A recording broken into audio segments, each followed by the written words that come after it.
All right. Thank you, everyone. Good evening, everyone, and I like to formally thank you for taking your precious time off this evening to tune into this session. And I also like to thank Lester for inviting me and giving me this opportunity to share what I'll be sharing today. All right. Let us go to the slides first.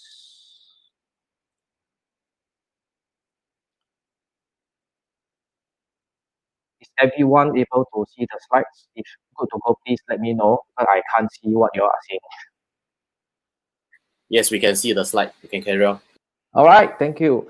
All right, basically the topic that we are covering today is about envelope control landed housing. So some of you may wonder, so what exactly is envelope control landed house all about? And what difference does it make to a normal landed house that we see on the street, right? So as what I shared, and also many landed agents along the way have always shared, as a landed agent, we need to actually be constantly walking the ground if you want to really learn the ropes to be a landed agent. So it's actually very impossible that by attending a 3-day course in a classroom learning setup, where you will be able to walk out after the course and call yourself a landed agent. All right. So therefore, the whole objective that I have actually put up today is actually I hope that especially for the non-landed agents, this after this session this evening, you will walk away with the ability to identify at least one or two unique features of an envelope control lender house. All right. And of course, if you are interested to find out more about lender houses, like what Lester have shared earlier, actually Landed Dynamic Alliance, we actually have a 15-week on the job training program.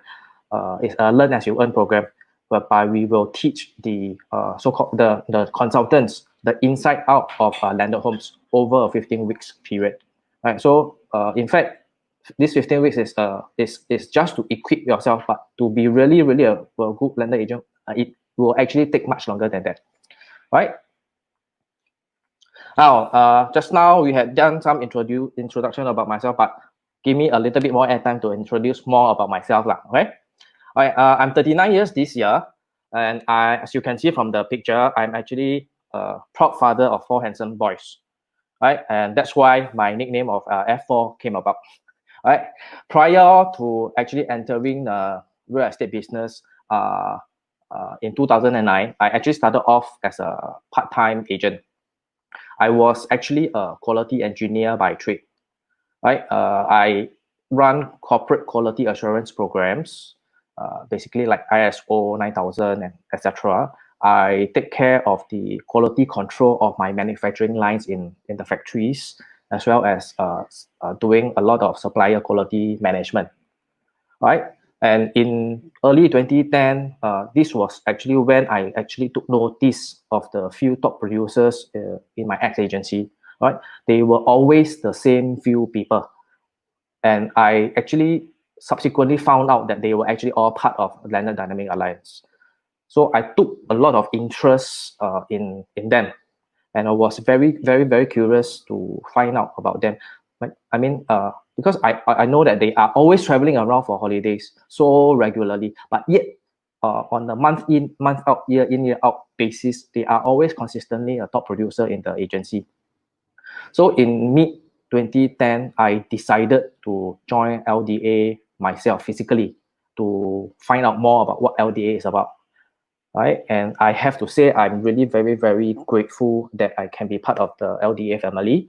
That because despite my heavy family commitments, I still managed to actually transact more than 50 landed homes to date. And I still remember very vividly the very first landed case that I have closed. In fact, also subsequently, about 2 years after this closing, the buyer of that landed house actually allowed us to sell her condo at Fortune J, okay, about 2 years after the landed transaction. And after these two closings, the magical part is actually I did not even get to meet this buyer at all. I don't even know how this buyer looked like. So I think in this business, I guess it is really very unlikely for any agent out there to be able to have very similar experience like myself. Closing 2 deals for a client, yet I didn't get to meet that client at all. Right? So enough about myself. Now, before I head into the topic of envelope control lender houses proper, just for the benefit of doubt to those who are unfamiliar with lender homes, I will actually briefly go through on what is actually a conventional lender house. All right. So in this slide itself, you can see that this is actually the setback requirements of a lender house. Okay, on the left hand side, the picture actually shows that the rear setbacks required from the back boundary wall to your house, which is 2 meters for the first and second story, and further 1 meter inwards from the third level onwards. And then on the picture, on the right hand side of the picture, it actually shows the side boundaries setbacks, which is also the same 2 meters for the first and second floor from the side boundary wall, and then further 1 meter inwards on the third floor and onwards. And of course, the rear boundaries, the rear setback is only applicable for corner terraces, semi-D as well as detached houses, because we all know our intermediate terrace don't have a side garden. All right. This slide itself basically is talking about the height of a conventional lender house. Right. So you can see from the diagram and the table that I've stated, the first floor itself has a maximum height of 4.5 meters. I'm not too sure have anyone tried this before, because based on my experience, I actually maybe you say nothing to do I actually counted on the average from the first floor to the second floor of those conventional lender house. The average number of flight of steps is about 18. Right, so to have a good gauge. And subsequently, for the second and third floor itself, the maximum ceiling height is approximately is 3.6 meters. And for the attic level itself, is restricted to be at 5 meters or 45 degrees envelope, whichever is lower. So far, so good for everyone. The contents of the slides are actually very, very dry, I suppose. And so it's actually going to be quite difficult to visualize the slides that I'm talking about, especially for the next few slides, which I will be touching on the envelope control. Right. So actually, like we always say, it's always easier to visualize this concept, this topic when we are on the ground inside a lender house itself. Okay, now we are talking about envelope control. Sometime in May 2015, the authorities have actually introduced this concept called envelope control concept for lender homes. Right? This is where all lender houses we developed since then will need to follow this set of guidelines. All right, that where it actually defines an allowable building envelope based on the story height and the building setbacks. And you can see from the illustrated figure, the development shall not exceed the permissible building envelope. This part is going to be very dry, so please pardon me. Whatever that you can catch, I will try to go as slowly as possible. So what happens if I have an old 3-story house where I intend to do an A&A? So based on the URA regulations, all new A&A for existing lender houses approved under the previous conventional lender housing guidelines will need to comply with the permissible building envelope in the envelope control guidelines, and where the existing building already exceeds the permissible building envelope, the new A&A shall not further increase the building bulk. And under the envelope control guidelines, overall building height is actually based on the allowable number of stories and the floor-to-floor height in meters. Right? Therefore, within a 2-story or a 3-story height planning area in the master plan, the maximum allowable height will be 12 meters high for a 2-story house and 15.5 meters high for a 3-story house. And the allowable height is actually measured from the external platform level.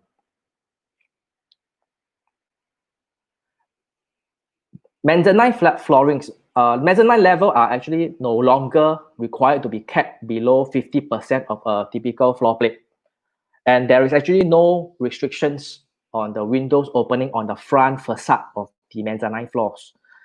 But the main thing here is that mezzanine shall be designed within the permissible building envelope stipulated for the landed housing estate it is in. And the design, the proposed headroom space of each floor shall promote good internal space quality for residential living. Hope that you are still with me.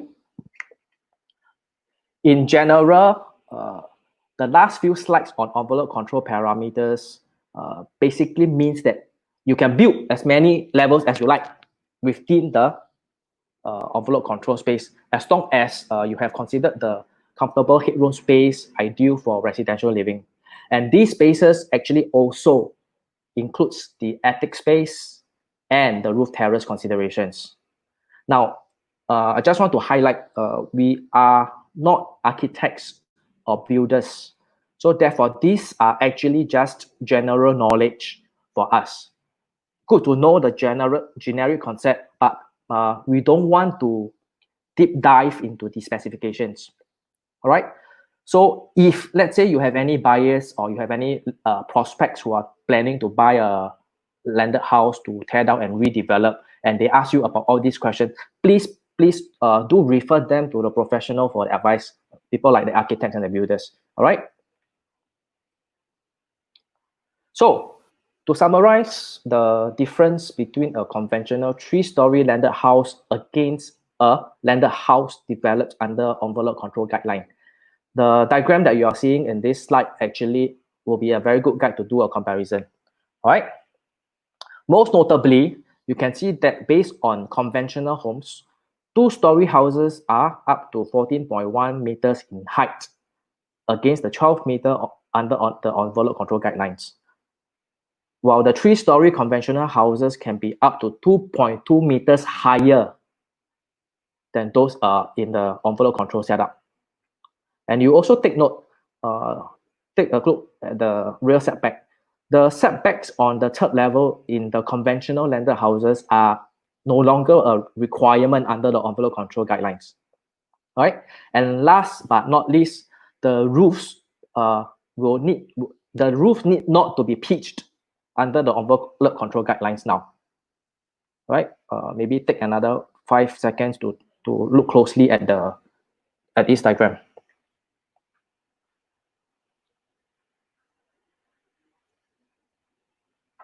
So, in a nutshell, envelope control design in layman terms simply means that this concept of redevelopment of landed houses is done using a volumetric approach guided by the permissible building envelope.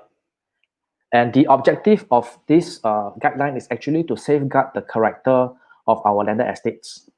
And we can actually experience a more uniform roofline look. If you look from far, you can see that if this is a 3-story zoning and the houses are all 3-story, you don't have jagged up and down, right? It's all uniform.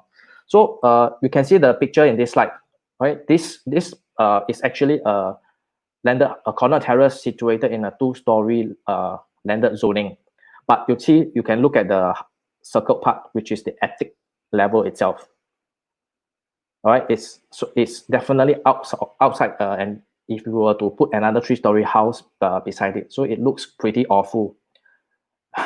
So anyway, those landed agents whose GTA is in District 15 will probably know where this house is located, right?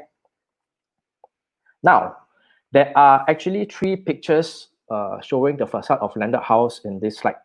So I was just wondering, any one of you out there, will you be able to differentiate which house is developed under based on the envelope control guideline and which house is actually a conventional house?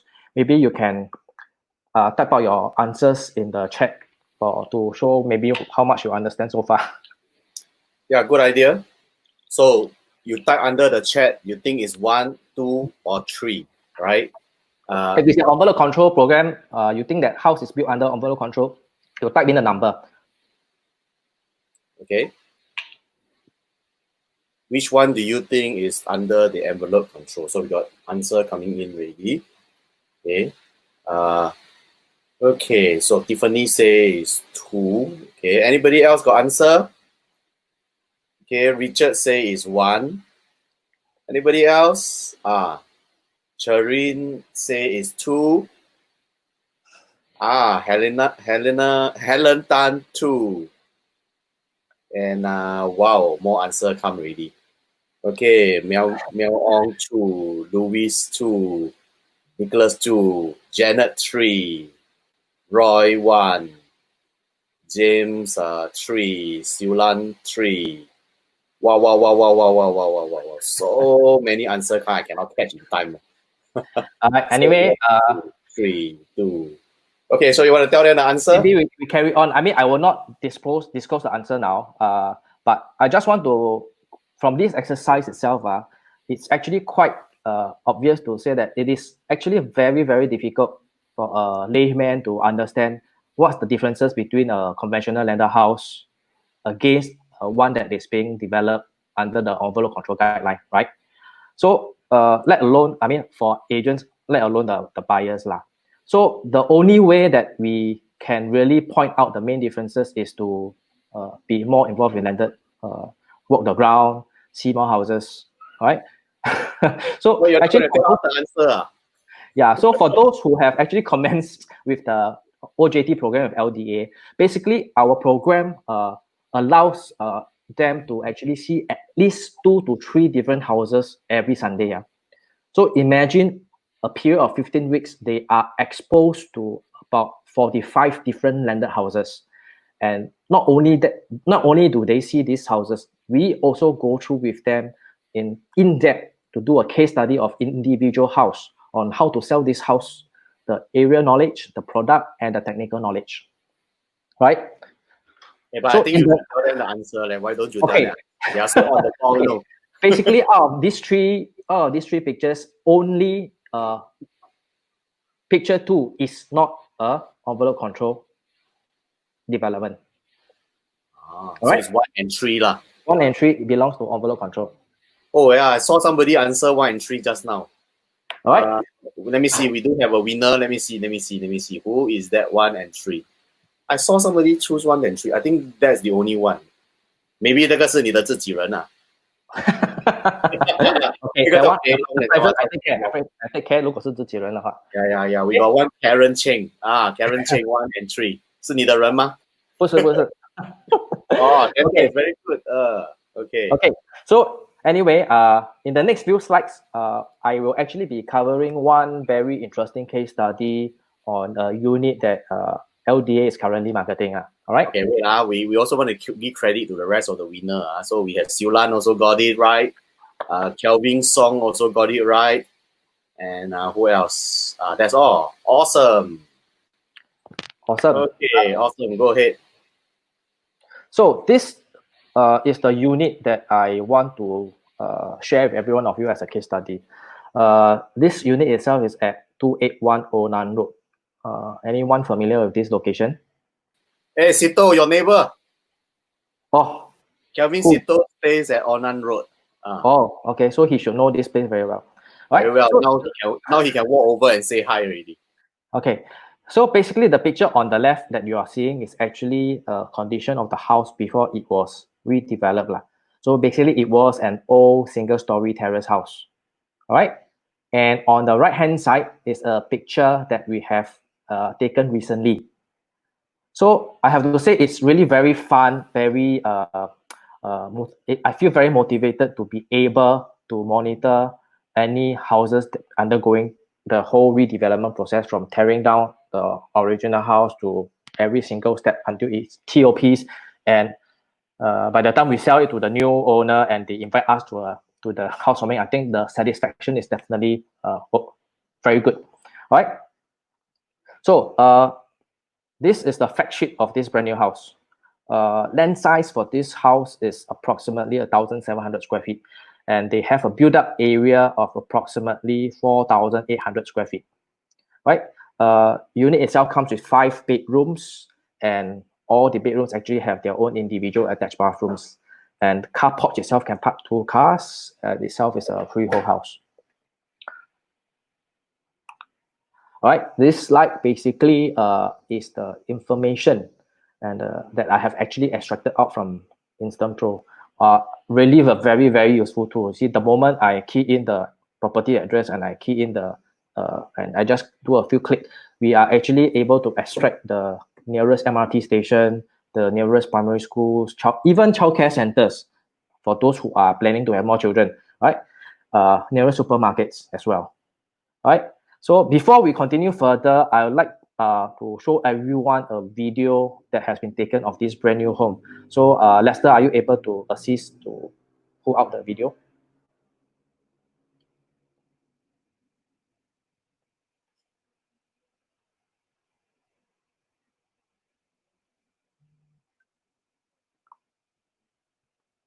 Is it in progress already?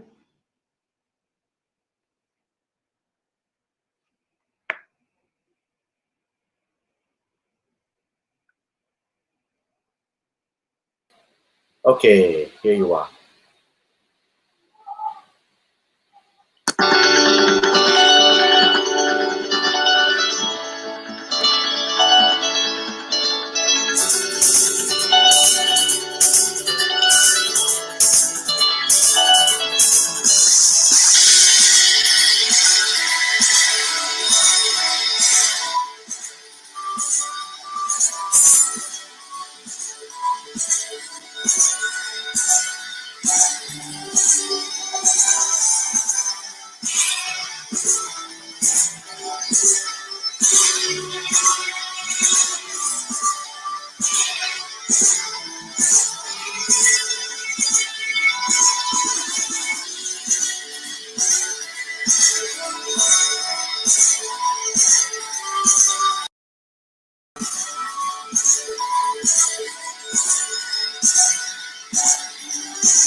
All right. You want to share your slide again? Okay. All right. So how do you all find this house after seeing this video? Nice, nice. Now, the next slide. So basically, if you can see that the entrance of this house is actually elevated by approximately about 1 meters high. All right, I have circled out that portion, and actually, this is a very common sight that we can find for brand new landed houses, especially for those in the east, right? And this elevation is actually subjective to the different locations. Meaning, if you are building a house in Opera Estate, for example, and you're building a house in Mayor Road, for example, there could be different requirements in terms of this elevation required. All right, and it is actually a regulatory requirements. So if your buyers or any prospect has any questions on this, how much to raise and all this, please again refer them to the right people. The architects or the builders will be in a better position to advise on how much they need to raise, right? But since this feature is already present in this house, so we as a landed agent, we will want to leverage on these features in our sales pitch to our potential buyers, right? So what a typical sales pitch for us to do is that we will actually sell this elevated feature as a safety feature for family, especially for those with young children. All right, because this actually acts as a safety barricade from a reversing car into the living area of the house. All right, and also for those who park head in, you notice that if there is no elevation, the glare of the headlights coming into the car porch will actually be quite bad. So with this elevation, it actually reduces the elevation quite a lot. Now, the most interesting part of this house is this, right? So if you have noticed, the written permission granted that I have put down at the bottom left is actually for the erection of a 3-story envelope control corner terrace dwelling house with an attic. So it's a corner terrace. So from the pictures itself, the immediate impression that we can see that catches the attention, I think it's definitely, we will be asking, hey, what happened to the side garden?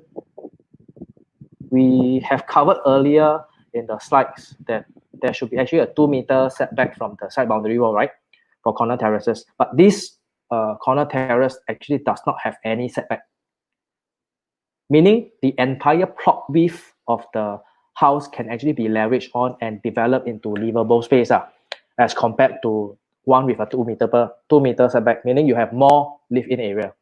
And basically, in layman terms, right, for us, we call this type of corner terrace an end terrace, right, where it has actually the same features exactly like an intermediate terrace, meaning from wall, you build from wall to side wall, right? The thing here is that we are actually unable to find any written literature for such type of corner terrace house under the URA. So I'm not too sure if anyone has come across any of this, or anyone has actually seen such corner terrace without a setback at the side, right? In fact, other than at 28109 Road, there are actually quite a number of other similar corner terraces in the east, which have actually the same features without a setback at the side. And you may wonder why I always quote the east, because that is where my GTA, so I'm very familiar with the different type of houses in the GTA. And also, maybe sidetrack a little bit, I'm not too sure if you are aware that in some streets in Singapore, actually in some street of Singapore, they actually skip this unit number 13, right? Meaning, along this street, they may have unit number 9, number 11, and immediately they jump over to unit number 15. Totally no number 13. Right? So I don't know whether is this due to superstitious or not, but basically these are some of the trivial things that I have actually noticed when I was walking the streets. 不是走街it's walking the ground with LDA doing our prospecting activities together. All right. All right, this slide itself will actually better illustrate the features of an envelope control design house as compared to a conventional 3-story or 3.5-story house. Right, as you can see from the layout plan, there is a total of 5 floors in this terrace house. And what does this actually translate to? Over a conventional landed house, an envelope control design house actually allows the architect to plan for the space more efficiently, because the total allowable space within the permissible building envelope is actually greater than a conventional one. Literally, it means that the potential for redeveloping this house into a house that is ideal for multi-generational living is good. And it does not even compromise on your privacy, because based on this layout that we have seen, there is actually a bedroom each on each floor, each half a floor each, right? So everybody within the household will have their own privacy within their rooms, instead of in a conventional home, chances are you could have a room side by side with a common wall, right? So the privacy itself is not compromised. And okay, with Geryl, We have a question on the frontage. I think pertaining to the previous slide from Joyce Lau. Joyce Lau asks you what is the frontage size? Probably we can leave the Q&A to the end of the session. Possible? Okay, Ken. Or maybe I have some of my teammates who are inside the chat room. They can also help with answering this question as well. Okay. All right. Awesome. Okay. So with multi-generation living under one roof, it becomes a necessary thing to have a built-in home lift for the landed house, right? Because we need to have a lift to be able to cater to the older folks who may actually have difficulty climbing up and down the stairs. And also for some land plots, it just doesn't allow us to put a granny room on the ground floor so easily. So on a side note, just a quick touch and go, there are actually two basic types of lifts, a mechanical lift and a hydraulic lift. So if any one of you would like to find out more about lifts, home lifts, you can actually go to Google about home lifts, all right? Because I tried out and I actually found there are actually quite a number of vendors out there in Singapore, and you are actually able to collate quite a fair bit of information. All right. In fact, the one of the builder has actually quoted us an estimated figure of $80,000 to build a lift in one of the terrace house in one of the old terrace house that we are actually marketing. So the $80,000 actually includes the lift vehicle itself and all the structural works involved. All right. Now we took care of the old one. Now we need to take care of the younger folks, right? Just like the home lift, we are talking about multi-generation living under one roof. So especially during this circuit breaker where all the public pools are closed, right? So, and we even have an expert willing to pay $10,000 to rent a swimming pool for their private use. So having a pool at home is actually very helpful, very useful as well. You can keep the children occupied, and even for adults like us, we can actually enjoy a cool dip under the warm weather in Singapore, or enjoy a glass of wine while we are in the pool enjoying the sunset, right? So you can see from the picture, 281 Onan Road, this pool itself is located on the attic level, or what we call in layman a rooftop pool, just like the one at MBS.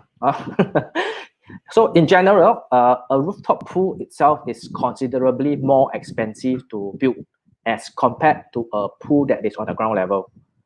Why is this so? Because the structural works involved in putting up a pool up there where it's super heavy, as well as the amount of waterproofing that we need to take care is where the cost is. All right. Comparing to a pool that is on the so-called ground level, it may be cheaper to build. However, not all landed houses we are able to build a pool on the ground level because of the underlying sewage line, right? That's restricting the construction of a pool. I think R&R has Rest and Relax actually covered a little bit during one of our sessions. I shall not go into much. All right. So this same builder that I have mentioned earlier has actually given us an estimate quotation as well to build a pool in one of our very old semi-detached house for sale by the side, at the side setback. And then the figure that was quoted to us is about $150,000, which is inclusive of all the structural works, the tiling works, and all the necessary equipments like the water pump for the pool itself. All right. The pool view is very beautiful. Now, I know this developer track records itself is a little bit out of the topic, but I just want to highlight a little bit on this aspect. Why would I say track records of a developer is a very important consideration when we are selling landed house, right? Because this buying a brand new landed house is unlike purchasing a new launch project, right? Purchasing a brand new landed house actually does not come with any defect liability period, because these transactions are done under private treaty. You get me? So therefore, a trusted developer itself with a good, very good track record will be actually a very important sales pitch to be be made to the prospective buyers, because buyers will be concerned, who am I buying this landed house from? Because typical landed developers, they are not developers like CDL, like the big developers. They are usually the smaller boutique size developers, but a number of them have actually a very long history in the business. So their track records is something that we need to highlight to our prospective buyers. Right? So anyway, if you guys would like to find out more about this property, 281 Onan Road, or who may have any potential buyers who may be keen in this property, you can always give us a call. We call you a bit, okay? All right. Next slide. So it comes to a question. I believe a lot of landed listers will always find this a very common encounter. When we always meet buyers who always say, "Oh, I want to buy a old landed house myself. I want to build myself. Because developers sell so expensive, I build myself is cheaper, and I can build according to my preference." But is this really the way to go? Right? I like to use 281 Onan Road as a case study to do the sums. Right? The land size of Onan Road itself is approximately 1,700 square feet. And if you are familiar with transactions in the area, a single story landed terrace house of this size is going to cost on average 2.3 million, right? This is on average. There are units that are going higher than, of course, there are units that's going a little bit lower, but on average, it's about 2.3 million. And if I were to use the quotation given by the developer I mentioned earlier for an old terrace house, right? That house that we got a quotation for is actually for a 2.5 story zone terrace house, right? So bear in mind that is a 2.5 story. This is a 3.5 story, right? So for a 2.5 story house, he actually quoted us in the range of 980,000 to 1.2 million for redevelopment works. And the thing here is, it does not include the cost of building a lift and a pool. Okay, so if you were to round up this sum to an estimated of 1.5 million to 1.8 million dollars, where we have included the piling works and everything, including the lift and the pool installation, plus on top of building that one more level to a 3.5 story dwelling house. So we estimate the cost to be about 1.5 to 1.8 million to develop into something like 281 Onan Road today. So basing on the table, it's actually quite obvious. The total cost for building a house on your own lies in the range of about 3.8 to 4.1 million. Whereas the asking price for 281 Onan today is 3.8 million. And we need to also factor in a house doesn't pop up in minutes. Okay, an average waiting time or development time required for a landed house to complete is approximately 10 to 12 months. So, and versus 281 Onan, where you can actually almost like a move-in condition, bring your luggage condition unit. So, which one makes more sense? And of course, to build your own house, you will require more cash up front, definitely. But for a brand new house, everything is actually built into the mortgage. And just nice, the interest rates now is actually very favorable to buyers, right? So I guess the myth about it's cheaper to build my own house is actually busted over with this case study that I have shared to you today. So with that, I'll end my sharing today, and thank you very much to everyone once again for paying attention and listening in. All right, thank you so much.